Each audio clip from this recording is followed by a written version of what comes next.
The heavy glass doors of the company swung open with a soft whoosh. All eyes turned toward the small figure standing in the grand lobby. A little girl, barely 10, clutched a crumpled folder to her chest. Her worn shoes squeaked on the marble floor. She tilted her chin up, her voice steady but soft. "My name is Lily," she said. "Mom's sick, so I came instead." The receptionist blinked in confusion. Upstairs, in a corner office with floor-to-ceiling windows, a billionaire CEO had no idea that this moment would change his life forever. Chapter 1. A job she couldn't attend. Rain tapped gently on the window of a tiny apartment on the city's edge. Inside, the air smelled faintly of chamomile tea and damp laundry. A woman lay in bed, pale and shivering, her breathing shallow. "Mom, should I call an ambulance?" Lily whispered, kneeling beside her. Her mother, Sarah, shook her head weakly. "No, sweetheart. It's just the fever. I'll be fine. Just sleep." But Lily couldn't sleep. On the kitchen table lay a single printed paper, "Job interview, 10 a.m., CEO office." This wasn't just any job.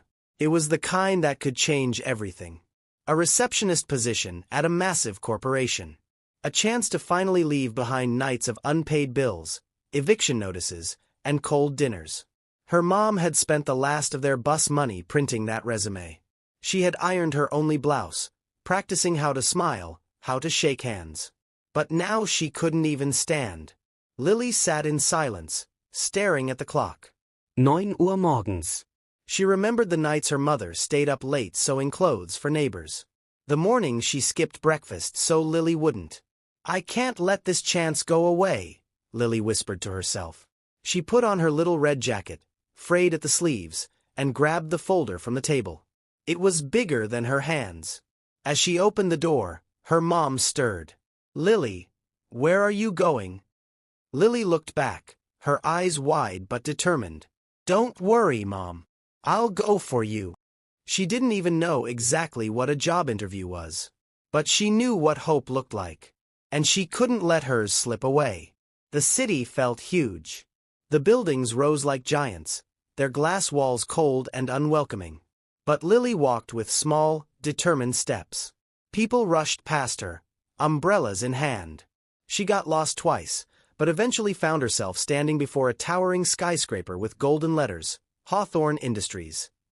She swallowed hard and pushed the doors open. Glowing Star Chapter 2. The interview that changed everything. The lobby buzzed with the sound of grown-ups in suits. The receptionist leaned forward, confused. "Sweetheart, are you lost?" Lily stood on tiptoes, placing the resume on the counter. "No. My mom is supposed to have an interview today. But she's sick. So, I came instead." A few people nearby chuckled softly, but not unkindly.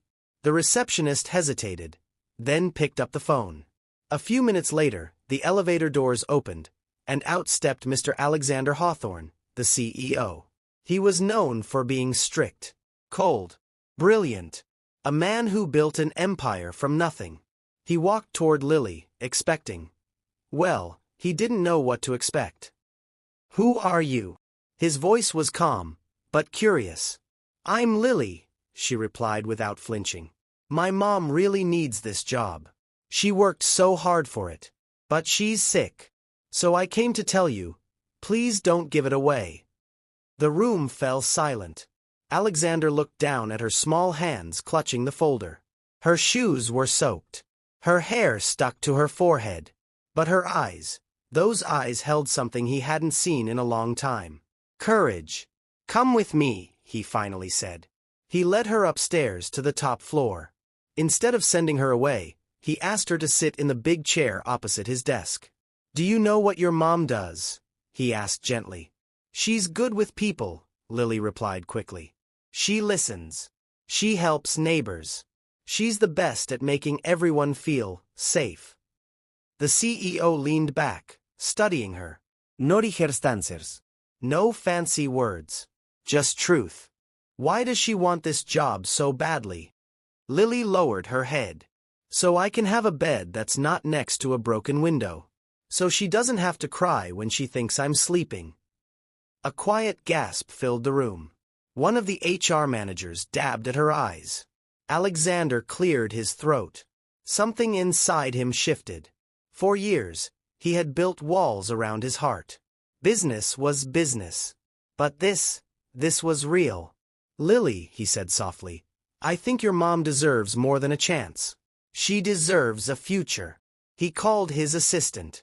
"Prepare a permanent position for Sarah Williams. And make sure she gets full medical coverage. Starting today." Lily's eyes widened. "You mean, she got the job?" Alexander smiled faintly. "Yes. And if she can't come today, I'll personally deliver the contract to your home." For the first time in weeks, Lily's small face lit up with pure joy. Hibiscus Epilogue. A door opened. That night, Sarah woke to the sound of footsteps and soft voices. She found her daughter sitting at the table, a warm blanket around her shoulders, and a well-dressed man standing in their doorway. Alexander handed Sarah the papers. "This is yours," he said. "Thanks to someone very brave." Sarah's eyes filled with tears as she hugged Lily tightly. You did this?"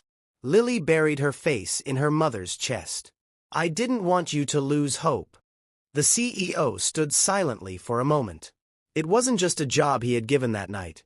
It was dignity, security, and a second chance. As he walked back to his car, Alexander looked up at the night sky and thought of his own childhood. A time when no one had shown him kindness like this. The next day, Sarah started her new job with Lily waving from the lobby. And in the weeks that followed, Alexander found himself visiting more often, not as a CEO, but as someone whose heart had been quietly changed by a little girl with a big soul. Sparkle's moral message. Sometimes the smallest voices carry the greatest strength. One act of courage, no matter how small, can open doors that change lives forever.